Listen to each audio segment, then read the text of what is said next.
언제 발생해도 이상하지 않다는 도쿄 직하 지진. 규모 M7을 상회하는 직하 지진이 도쿄에 임박했다고 추정되고 있습니다.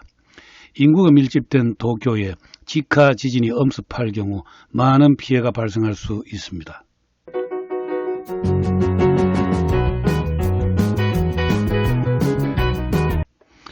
일본의 수도, 일본의 심장 도쿄는 낮에는 인구 1600만 명의 대도시이고 도쿄를 중심으로 한 수도권에만 약 4600만 명의 인구가 밀집하고 있습니다. 아마 도쿄에 대규모 지진이 발생한다면 도로나 전차 등 교통망이 마비되어 집에 돌아가지 못할 사람만도 수백만 명 발생합니다. 세계 최대의 재보험회사 뮌헨 재보험이 발표한 대규모 지진이 일어날 위험도 랭킹에서 도쿄가 710포인트로 167포인트인 2위 샌프란시스코를 큰 차로 따돌렸습니다. 지구상에서 지진이 1년에 145만 회 발생한다고 합니다. 2004년에서 2013년까지 10년간 통계에 의하면 지구상에서 M6 이상의 지진이 1629회 발생했다고 합니다. 그 18.5%에 해당하는 302회가 일본에서 발생했습니다. 일본은 역시 지진이 많은 나라이면 틀림없습니다. 일본은 4개의 플레이트, 판이 서로 충돌하고 있습니다. 큰 지진은 이 판의 경계에서 발생합니다. 동일본 대지진은 태평양판과 북미판의 경계, 난카이 트라프 대지진은 유라시아판과 필리핀 해판의 경계에서 발생합니다. 동일본 대지진은 규모 M9.1이었습니다. 앞으로 일어날 난카이 트라프 대지진도 M8 이상으로 예상하고 있습니다. 그런데 도쿄 직하 지진은 판의 경계에서 발생하는 것이 아닙니다. 육지, 내륙의 활단층에서 발생하죠. 그래서 직하 지진을 내륙 지진이라고도 합니다. 진원도 얕습니다. 그래서 지진이 발생하면 도달 시간이 매우 짧죠. 직하 지진은 사람이 살고 있는 땅 바로 밑 지하에서 발생하는 지진입니다. 따라서 규모가 작더라도 큰 피해를 줄 수 있습니다. 일본 정부는 수도 직하 지진, 즉 도쿄 직하 지진이 30년 이내에 70% 확률로 발생한다고 발표했습니다. 그러나 지진은 예측이 안 되기 때문에 지진이 발생하고 난 직후 도시의 지진파가 도달하기 몇 분, 몇 초 전에 스마트폰 등으로 국민들에게 알려주는 정도죠. 지진이 발생하면 일반적으로 건물이나 구조물이 붕괴하면서 희생자가 많이 발생할 것으로 생각하겠지만 실은 지진이 일어났을 때 가장 위험한 것은 화재입니다. 일본 정부가 발표한 도쿄 직하 지진에 의한 사망자 수의 예측을 보면 최대 2만 3천 명으로 되어 있습니다.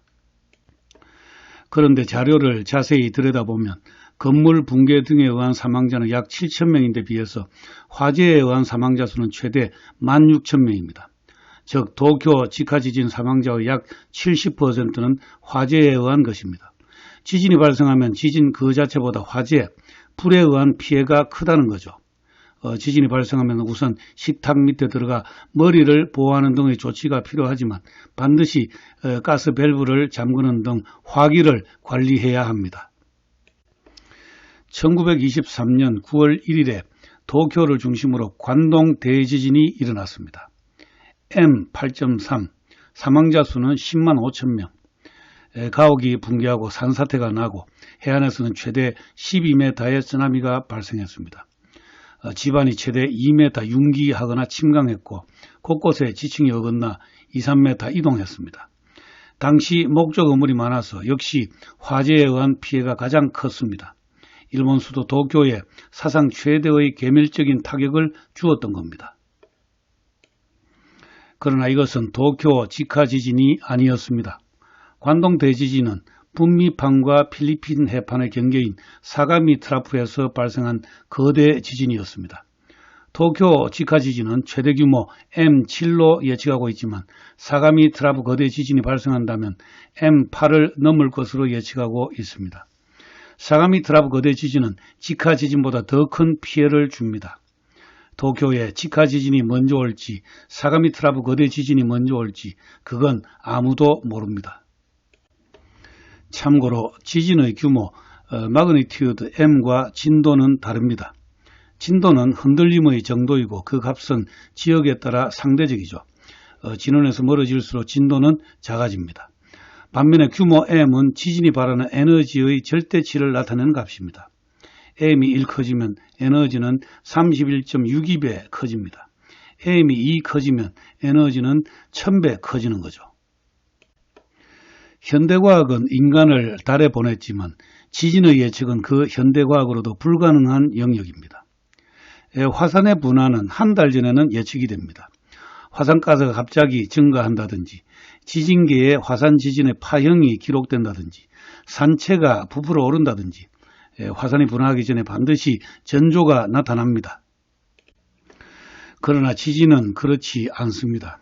지진은 아무런 전조나 예고 없이 찾아옵니다. 지하의 지각이 어떤 힘을 받고 있는지 아무도 모르고 알 도리가 없습니다. 지진이야말로 복잡계의 과학이고 불확실성의 세계입니다. 도쿄 직하 지진, 그것은 30년 안에 일어날 수도 있고 내일 일어날 수도 있다. 그것이 정확한 답인 것 같습니다.